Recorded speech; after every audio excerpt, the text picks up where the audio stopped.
Hey everyone, welcome to Just a Few Things. I'm your host, David Rogers. This is the show where we talk about just a few of the good things that are going on with New Frontiers Church. We're all kind of all over the place, and this is a great way to find one place for all the good stories that are happening. This section is called Some Good in the World, and it's where I highlight one of the good things that's happened in the world that doesn't necessarily have to do with New Frontiers, because it's 2020 and we can use all the smiles and happiness that we can get. This one comes in the form of music.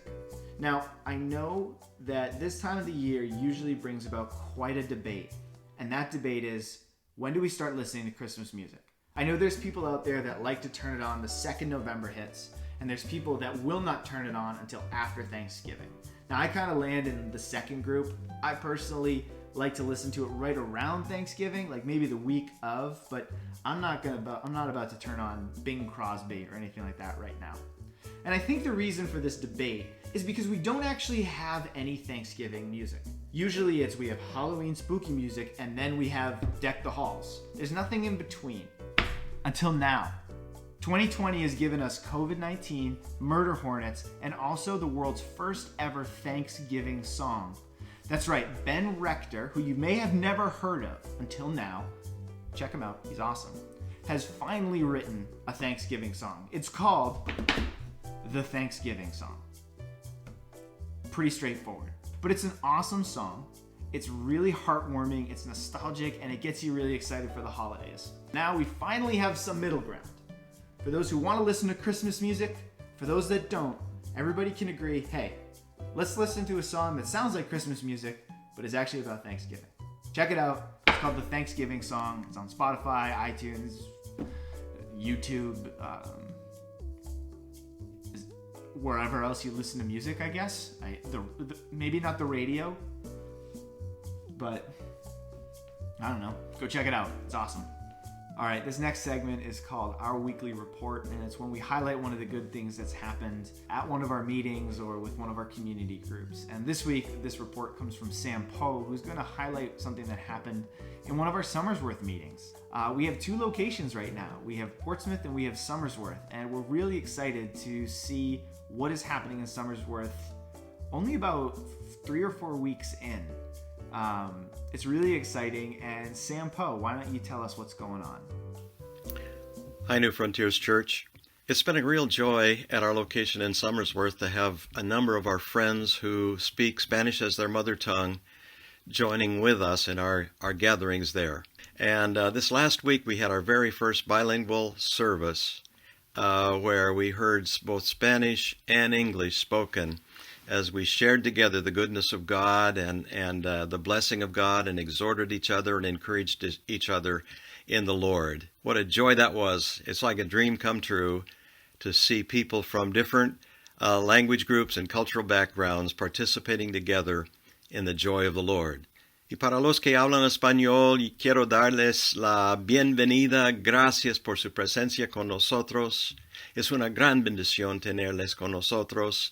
Y quiero decirles a todos que hablan español, si no han tenido oportunidad de estar con nosotros en una reunión, pues nuestra casa es su casa. Por favor, visítanos. Que Dios les bendiga. That's terrific, Sam. Thank you so much for sharing that. And we look forward to hearing more great things coming out of Somersworth. All right, what we got next is testimony time, and this is where we share testimony from a member of our body about something that the Lord did for them.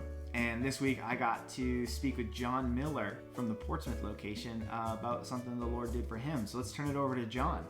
New Frontiers had an outdoor healing service that took place about 2 weeks ago, and I was seated outside, and Ian and Sean came up, and they asked me what I was interested in having prayer for, and it was for my eyes.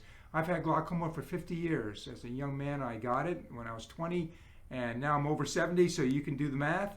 But yeah, I've had it, and most of the time my pressure has been controlled by increasing medication. Pressure is very important in controlling a glaucoma. It can ultimately cause you to go blind. And unfortunately, glaucoma is the leading cause of blindness in the United States. So about 5 weeks ago, my pressure spiked. And it spiked in my right eye to 22 and my left eye to 21.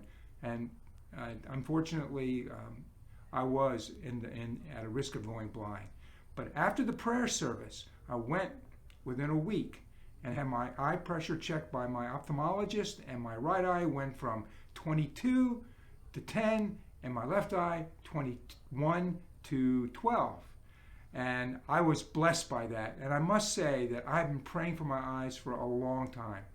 And I can encourage you, keep praying. That's what the Lord wants. That's what he asks of us.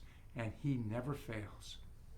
Fantastic. Thank you so much, John, for sharing that. And if you're watching this and you have a testimony, or you know somebody that should share a testimony, email us at hello@newfrontierschurch.com with the details of the testimony so that we can get in touch with you to maybe have you featured on one of the episodes of Just a Few Things. All right, our next section is called Out There, and this is the part of the show where we take a look outside of Seacoast, New Hampshire, and see what the Lord is doing in another part of the country or in another country. We're actually able to do this because we're a part of a massive church planting network called New Frontiers. Stop me if you've heard that name before, and it's because, yes, they did take that name from us. They did. What this allows us to do is be involved with churches all over the world. It doesn't just stop us from Portsmouth and Somersworth, but we actually know people in countries like Nepal and places in Africa and spots in the Middle East, the UK, and I can honestly, as somebody who's been to some of those churches, I can attest that the whole church family idea, it's real. It really is like being with family, maybe far removed and distant family.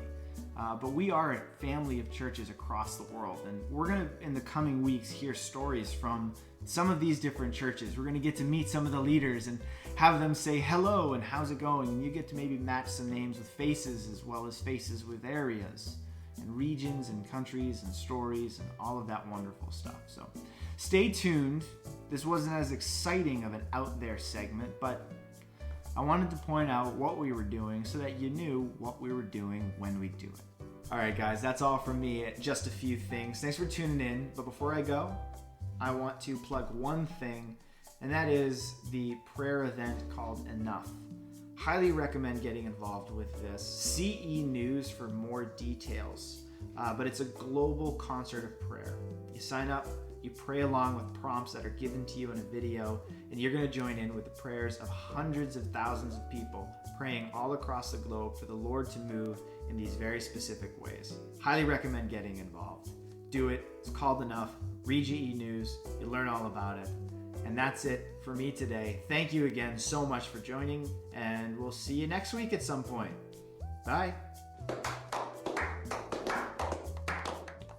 That's not just a cute thing we say. It is real. Oh, that was my best take. No, it wasn't. Have you been listening the whole time? You done sneezing? Oh.